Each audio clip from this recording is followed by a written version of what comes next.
Assalamualaikum warahmatullahi wabarakatuh. Innal hamdalillah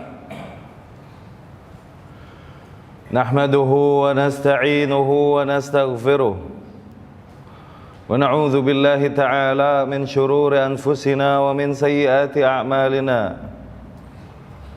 May yahdihillah fala mudilla lahu ومن يضلل فلا هادي له واشهد ان لا اله الا الله واشهد ان محمدا عبده ورسوله اما بعد يا ايها الناس اتقوا ربكم الذي خلقكم من نفس واحده وخلق منها زوجها وبث منهما رجالا كثيرا ونساء واتقوا الله الذي تساءلون به والأرحام إن الله كان عليكم رقيبا يا أيها الذين آمنوا اتقوا الله حق تقاته ولا تموتن إلا وأنتم مسلمون يا أيها الذين آمنوا اتقوا الله وقولوا قولا سديدا يصلح لكم أعمالكم ويغفر لكم ذنوبكم ومن يطع الله ورسوله فقد فاز فوزا عظيما فإن أصدق الكلام كتاب الله وخير الهدي هدي محمد صلى الله عليه وسلم وشر الأمور محدثاتها وكل محدثة بدعة وكل بدعة ضلالة وكل ضلالة في النار أما بعد. Ikhwani sidang Jumat rahimakumullah. Allah Subhanahu wa taala sebagai sang Rabb atas alam semesta, sebagai pencipta segala hal yang ada di alam semesta ini, seiring dengan menciptakan alam semestanya ini, Allah pun Subhanahu wa ta'ala menciptakan hukum dan undang-undang yang seolah-olah alam semestanya berjalan dengan hukum itu. Allah Subhanahu wa ta'ala menjadikan sunnahnya atas alam semestanya, di mana alam semestanya tidak akan pernah bisa berjalan di luar jalur yang telah Allah Subhanahu wa ta'ala jadikan sedemikian rupa. Ini hal yang kita kenal dengan nama sunnatullah, ya, yang dimana Allah Subhanahu wa ta'ala berfirman, walan tajida li sunnatillahi tabdila, dan sungguh kau takkan pernah menemukan pengganti bagi sunnatullah. Di antara sunnahnya di atas alam semesta adalah di mana dengan qadar al-kauniyahnya, dengan masyiahnya, Allah Subhanahu wa ta'ala jadikan manusia berbeda-beda dan saling bertentangan satu sama lain. Kalau Allah Subhanahu wa ta'ala kehendaki, niscaya Allah akan jadikan manusia adalah umat yang satu, tiada pertentangan. Namun Allah berkehendak lain dengan kuasanya, dengan segala hikmahnya, karena dialah Al-Hakim yang maha bijaksana dengan segala keputusan dan segala ketentuan yang ditentukannya. Allah Subhanahu wa ta'ala berfirman, walau syaa rabbuka laja'alan nasa ummatan wahidah. Andai saja Tuhanmu mau, niscaya Allah akan jadikan manusia umat yang satu, ya. Namun la yazaluna mukhtalifin, namun niscaya mereka akan selalu berbeda. Yani Allah jadikan mereka tidak demikian, tidak menjadi satu. Allah jadikan mereka untuk harus selalu bertentangan satu sama lain. Illa man rahima rabbuk, kecuali orang-orang yang dirahmati oleh Rabbmu. Kemudian ikhwan rahimakumullah, demikian pula Allah Subhanahu wa ta'ala jadikan pertentangan yang terjadi antara hak dan batil. Allah Subhanahu wa ta'ala jadikan nilai-nilai yang saling berbenturan, yang saling bertentangan di alam semestanya ini, Allah jadikan dengan segala hikmahnya. yang seringkali hikmah-hikmahnya tidak dapat ditangkap oleh akal manusia yang memiliki segala bentuk kelemahan. Dengan benturan yang terjadi demikian, berangkat dari ikhtilaf,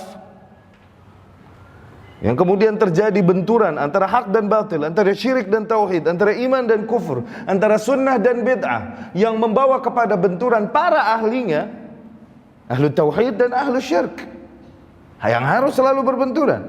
Ahlul iman dan ahlul kufr yang harus selalu berbenturan. Ahlul sunnah dan ahlul bid'ah yang harus selalu berbenturan. Allah jadikan memang benturan demikian selalu ada dengan segala hikmahnya. Yang tanpa benturan demikian, tanpa kekuatan yang saling mendorong demikian, niscaya muka bumi akan hancur.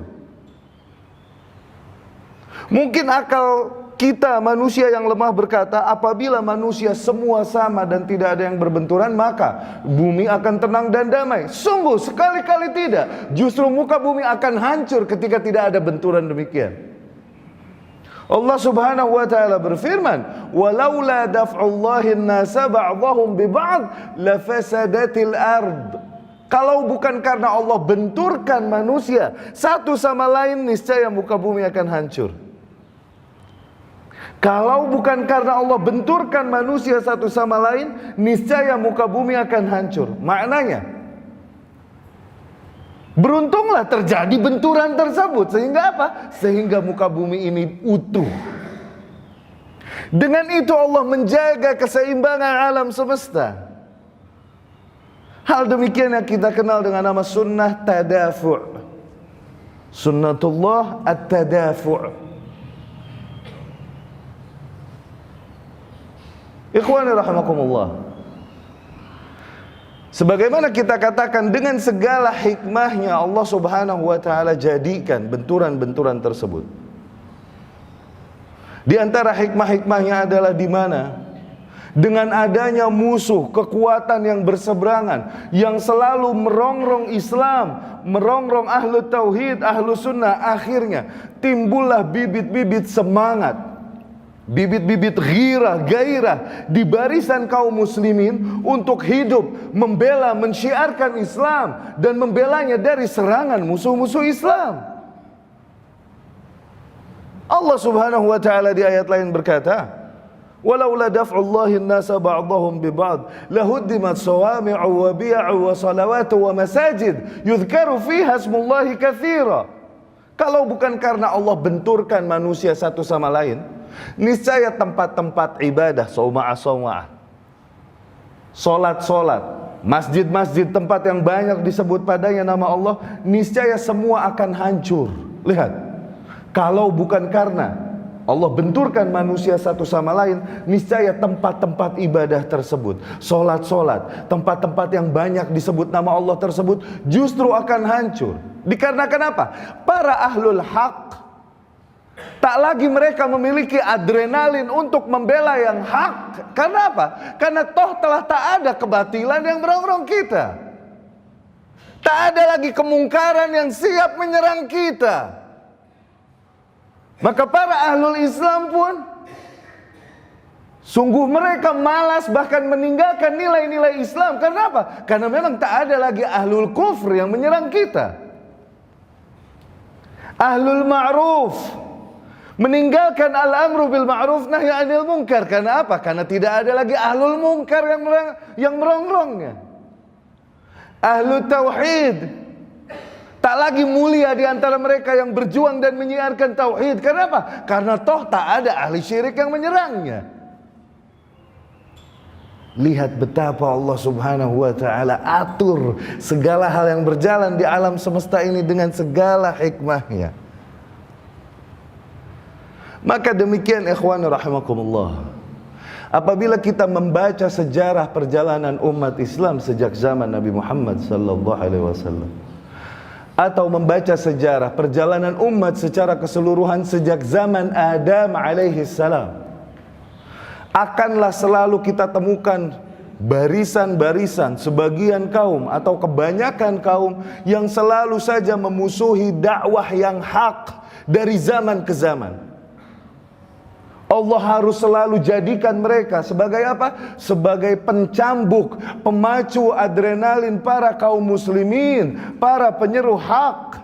Sehingga tampaklah di antara kaum muslimin, mana di antara mereka yang mau berjuang demi tauhid, mana di antara mereka yang mau memperjuangkan kemurnian ajaran sunnah Rasulnya sallallahu alaihi wasallam, mana di antara mereka yang hanya peduli dengan dunia dan nikmat-nikmatnya yang terus membuatnya terlena, dan mana di antara mereka yang justru berafiliasi mengambil barisan kepada para ahlu syirk, ahlul bid'ah, dan meninggalkan perjuangan di jalan tauhid, di jalan sunnah.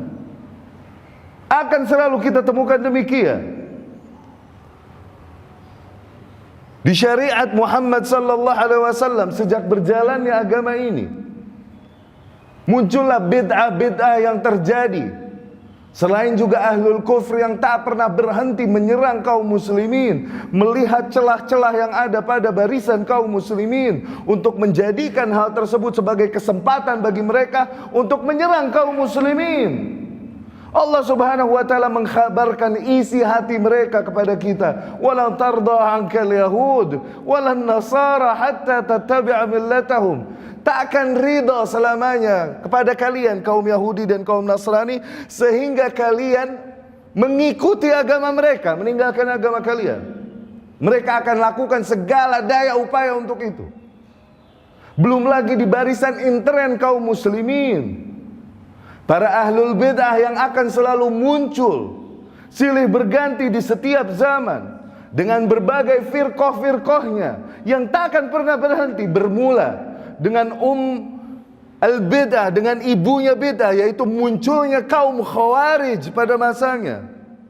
Setelah itu munculnya qadariyah, setelah itu munculnya syiah, munculnya murji'ah, yang tak henti-hentinya terus firqah-firqah demikian muncul di barisan kaum muslimin.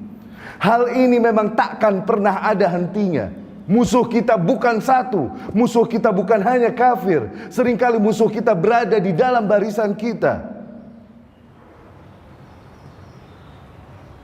Namun haruskah kita menghabiskan seluruh perhatian, seluruh waktu, seluruh tenaga kita terhadap salah satu di antara musuh kita, kemudian kita berpura-pura lupa dengan keberadaan musuh-musuh kita yang lain, sebagaimana yang terjadi di akhir-akhir ini, di mana kaum muslimin begitu mudah diprovokasi oleh media-media yang ada tentang kebusukan pergerakan Syiah Rafidhah, sehingga kaum muslimin terpusatkan perhatiannya dan tenaganya dalam mengatasi permasalahan itu.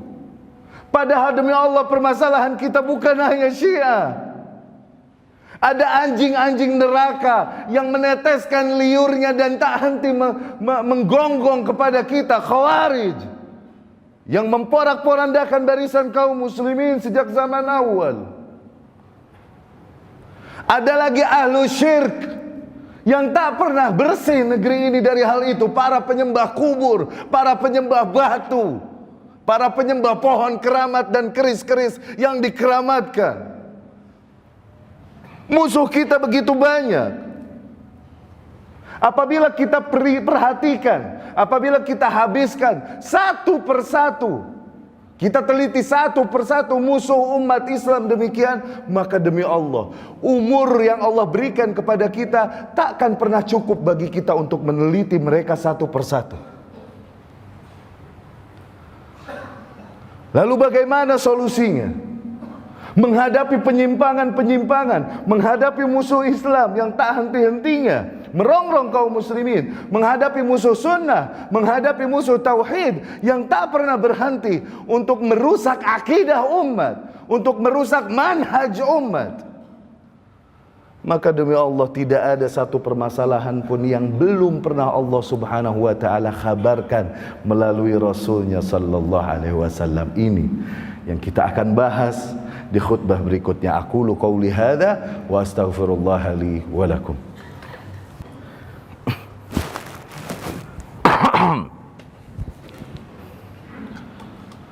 Bismillahi walhamdulillahi wa qad kafa, wassalatu wassalamu ala sayyidil mustafa wa ala alihi wa ashabihi wa man kanu bi atharihi muqtafa, amma ba'd. Ikhwani rahimakumullah, sebagaimana telah kita katakan, begitu banyak aliran-aliran sesat, begitu banyak musuh Islam yang memang keberadaan mereka Allah Subhanahu wa ta'ala jadikan di muka bumi untuk memusuhi kaum muslimin, sebagai ujian Allah kepada kaum muslimin, sebagai bentuk di mana Allah Subhanahu wa ta'ala menampakkan kualitas individu tiap kaum muslimin bukan di hadapan zatnya, dia maha tahu, namun di hadapan tiap individu itu sendiri, sehingga setiap orang tahu sejauh mana kekuatan beragamaku, sejauh mana kepedulianku terhadap agamaku. Di hadapan tiap individu. Dan sehingga kaum muslimin yang berada di sekitarnya tahu sejauh apa kualitas beragamanya. Kemudian ikhwan rahimakumullah, bagaimana mengatasi musuh yang begitu banyak menyerang kita melalui pemikiran-pemikirannya? Tidakkah kita lihat ikhwan rahimakumullah, begitu banyak virus dan penyakit yang merongrong tubuh manusia? Haruskah kita bahas virus-virus dan penyakit tersebut satu persatu? Apakah akan cukup waktu hidup kita? Cukupkah biaya kita? Cukupkah tenaga kita?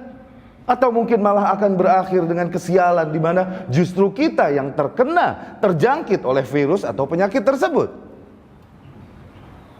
Lalu bagaimana cara menyelesaikannya? Jangan kau bahas penyakitnya, tapi kau bahas antibodimu. Jangan kau bahas tentang aliran-aliran sesat, tapi kenali akidahmu, kenali manhajmu, sehingga ketika kesesatan apapun menyerangmu, kau telah memiliki kekebalan tubuh yang baik. Perbaiki akidahmu, tauhidmu, kenali agamamu, kenali ajaran Rasulmu sallallahu alaihi wasallam. Arun alaik, shame on you, malu, aib atasmu ketika kau lebih mengenal bahasa kafir daripada bahasa yang Allah turunkan dengan itu kitabnya, daripada bahasa yang dengan itu Allah utus Rasulnya sallallahu alaihi wasallam. Aib atasmu ketika kau mengeluarkan puluhan, ratusan juta untuk ilmu-ilmu duniawi. Adapun untuk ilmu agama, maka kau keluarkan sesuatu yang demi Allah tak pantas, sebagai bentuk pengorbananmu, kepedulianmu pada agamamu. Aib atasmu ketika kau lebih mengenal peringatan-peringatan tokoh-tokoh kafir. Anak-anak kita lebih mengenal para pemain bola kafir. Ketika ditanya, siapa nama Abu Hurairah aslinya? Siapa nama Abu Bakar aslinya? Mereka tak mengenalnya. Aib atasmu. Musuh Islam akan selalu ada dan tak akan pernah berhenti muncul. Apakah kau akan mengeluh kepada Syiah yang terus membantai kaum muslimin di negeri-negeri kaum muslimin? Kau akan memohon kepada Zionis, tolong jangan bunuhi kami lagi, jangan bantai kaum muslimin lagi. Apakah itu yang akan kau lakukan? Mana izzahmu sebagai kaum muslimin? Ketahuilah, umat kita adalah umat hamajah, umat yang hanya mengenal padang pasir, barbar. Di antara mereka ada yang memakan biawak untuk hidup. Menjadi umat yang menggetarkan dunia, menakutkan kutub-kutub kekuatan bumi, menjatuhkan Romawi dan Persia. Dengan apa? Dengan tauhid. Perang Badar 317 lawan 1000, namun kita dapat menang. Kalian pikir kita mengalahkannya dengan pedang? Dengan tauhid. Pedang bentuk apa yang jumlahnya 317 dapat mengalahkan yang 1000? 30.000 kaum muslimin di perang Yarmuk melawan 250.000 Romawi. Kita dapat mengalahkannya dengan apa? Dengan tauhid.